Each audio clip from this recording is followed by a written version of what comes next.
Olá, eu sou a Prof. Bruna Romero e hoje eu vou passar para vocês algumas dicas para o ensino remoto, tá? Mas esse é o vídeo para os alunos ou para quem está interessado em fazer algum curso 100% online ou de forma remota, tá? Vamos lá?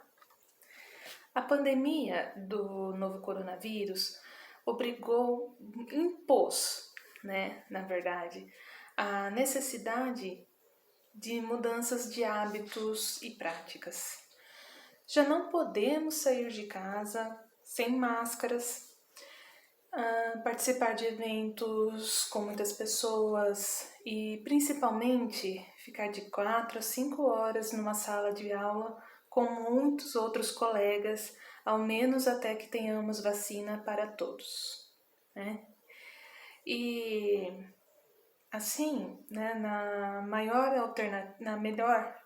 alternativa para a continuidade do ensino, que é a adoção e adesão ao ensino remoto, há alguns problemas e dificuldades, né? O maior problema, no caso, é o acesso à tecnologia, né, por todos os alunos e professores, o conhecimento tecnológico em pouco tempo para conseguir usufruir desses recursos, né? Inclusive a questão de respaldo em casa, né? Principalmente por parte dos pais ou familiares e tutores responsáveis que acabam tendo que assumir a função de professor / tutor, tentando explicar o exercício muitas vezes ou a atividade muitas vezes e não tem o conhecimento necessário para conseguir realizar essa atividade. Realmente, esse período que estamos passando é muito desgastante para os alunos e para os professores, tá? Mas, como eu falei, esse vídeo nós vamos falar de dicas para os alunos, ok? Então, nós estamos, retomando o contexto, nós estamos numa situação em que foram criados muitos e de diversas formas os ambientes virtuais, tanto em escolas particulares quanto em escolas públicas. Os professores se valeram muito das videoaulas, houve até os envios de publicações de áudio, né, que são os podcasts, mas também, inclusive, aulas ministradas e distribuídas via radiotransmissoras, ou seja, lá no rádio mesmo, né, não usando a internet para tentar atingir o maior público possível. Também tem a retirada e entrega de materiais impressos que acontecem ou na escola, ou um funcionário ou mesmo professor pega uma lista de alunos, né, imprime o material e leva na casa dos alunos, né, para garantir que o material chegue até o aluno. E também foi utilizado muito, né, mas isso depende também da camada para a qual a gente olha, a junção de todas as 4 formas que eu citei agora, né? O ambiente virtual, as videoaulas, os envios de áudio e os materiais impressos, tá? Novamente, eu quero ressaltar que nem todo mundo, né, nem todos os alunos têm estrutura familiar, financeira e técnica para um ensino remoto, né? Os pais ou responsáveis têm sido tutores a contragosto, na maioria das vezes, e tendo muitas dificuldades, né, para ensinar e atender aos filhos, as dúvidas dos filhos em relação ao conteúdo. E muitos alunos da rede pública de ensino não dispõem de equipamentos eletrônicos como smartphones ou computadores, sejam eles portáteis ou não, com acesso à internet ainda para realizar essas aulas, né? Então aqui eu quero deixar claro que, infelizmente, ainda esse tipo de ensino ele é um tanto excludente, né? Mas quem sabe agora, com muita pressão, né, porque a pandemia aqui no Brasil não está numa situação que possibilite a reabertura das escolas, a pressão, né, nos dirigentes líderes leve a uma popularização de equipamentos eletrônicos e de comunicação, né? Bom, vamos agora falar das dicas. Eu mesma experimentei as 3 modalidades de ensino, tá? Ensino presencial, ensino híbrido, que é parte remoto e parte presencial, tá? Num ponto de encontro. E também o ensino remoto, ou seja, 100% online.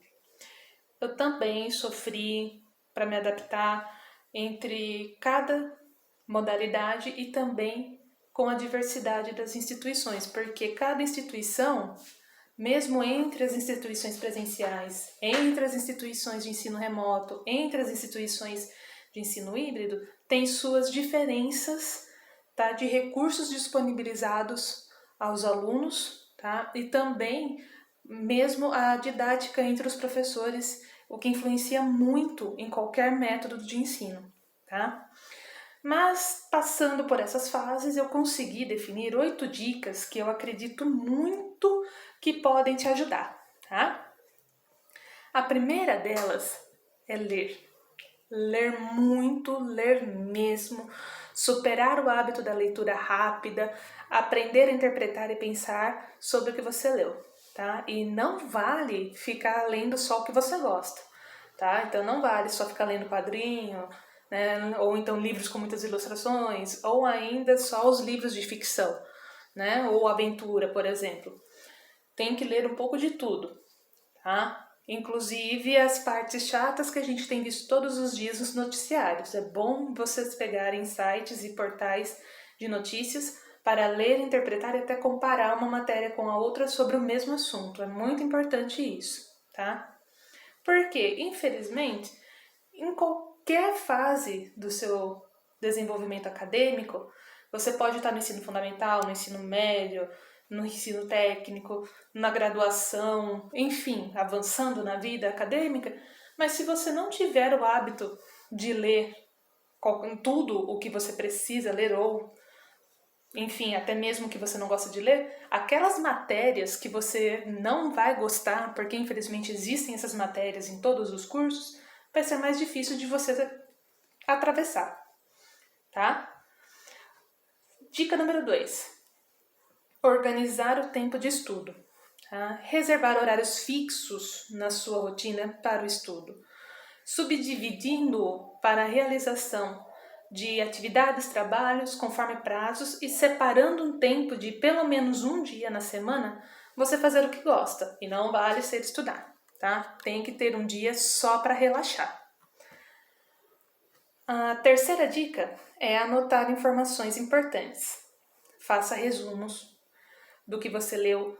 Se possível, faça videochamadas com colegas de curso, colegas de turma, para que cada um explique um tópico da matéria ou a matéria que ele domina melhor. Por exemplo, tem um colega que entende muito de matemática, eu entendo muito de português, e aí eu faço uma palestrinha sobre o que vai cair na prova ou o que a gente está aprendendo de português e ele faz sobre matemática, ele explica as fórmulas, as funções e etc. Tá? Porque esse é um exercício que ajuda a gente a fixar o conhecimento, principalmente porque a gente tem que pensar em como explicar para outra pessoa. Né? E se a outra pessoa entende o que você falou, pronto, já está no ponto para fazer uma prova. Muito bem, a quarta dica. Não se esqueça que o conhecimento não pode ser tirado de você. Por mais que seja difícil a vida, né, ou o momento que nós estamos atravessando, é o conhecimento que vai nos ajudar mesmo a encontrar soluções para as fases ruins, tá? Lembre-se, até vou usar aqui uma referência, do Conde de Monte Cristo, tá? Porque a liberdade também pode ser tirada de você, mas o conhecimento não. Quinta dica, respeite o seu ritmo, mas não negligencie, tá?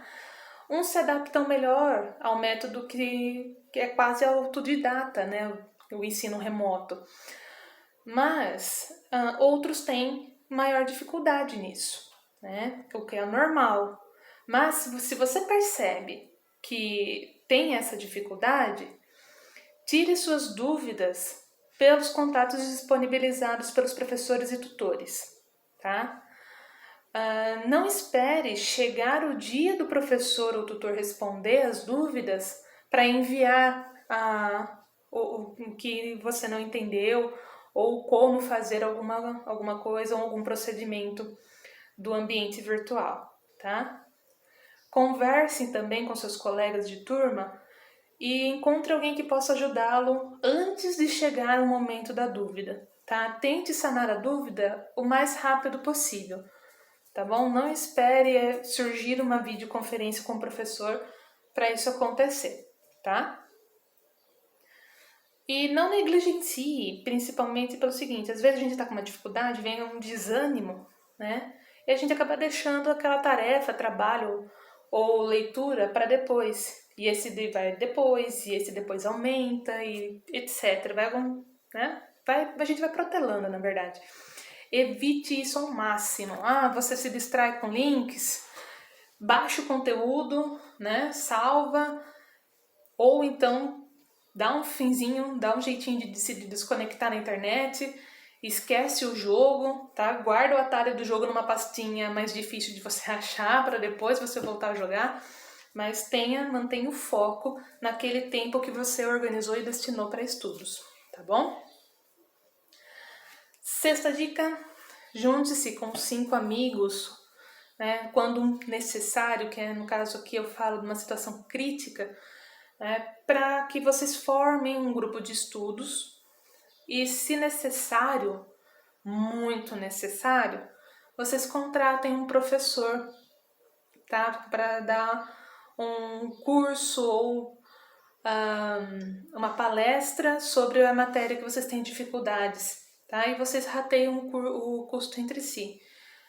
Para que isso funciona? Principalmente quando por exemplo, criação de redação, né, dúvida numa disciplina, fazer um intensivão para vestibular, essas coisas assim, tá? Ajuda muito. Sétima dica, sempre dê feedback aos professores. Os professores precisam saber se há algum meio de garantir maior aprendizado.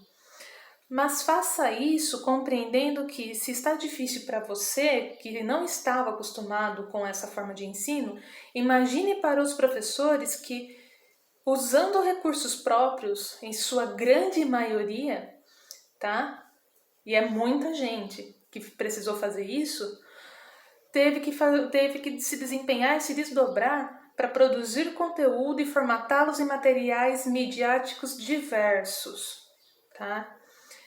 Pessoal, empatia, tá?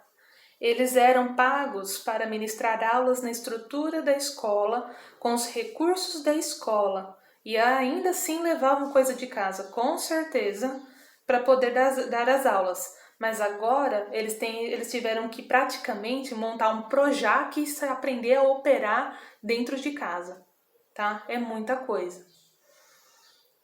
Oitava e última dica: conheça o seu perfil de aprendizagem, tá?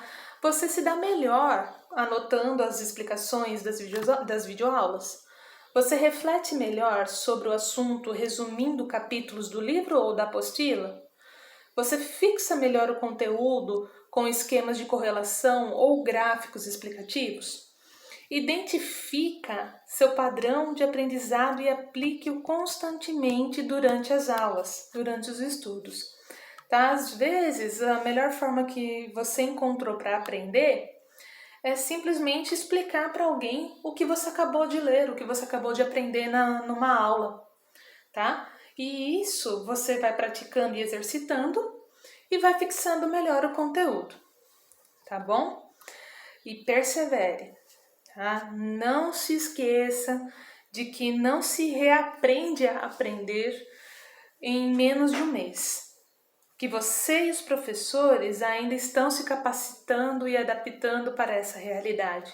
que manter o distanciamento social ainda é uma das formas de se evitar o contágio pelo novo coronavírus, que o conhecimento adquirido ninguém tira de você. Guarda isso com você.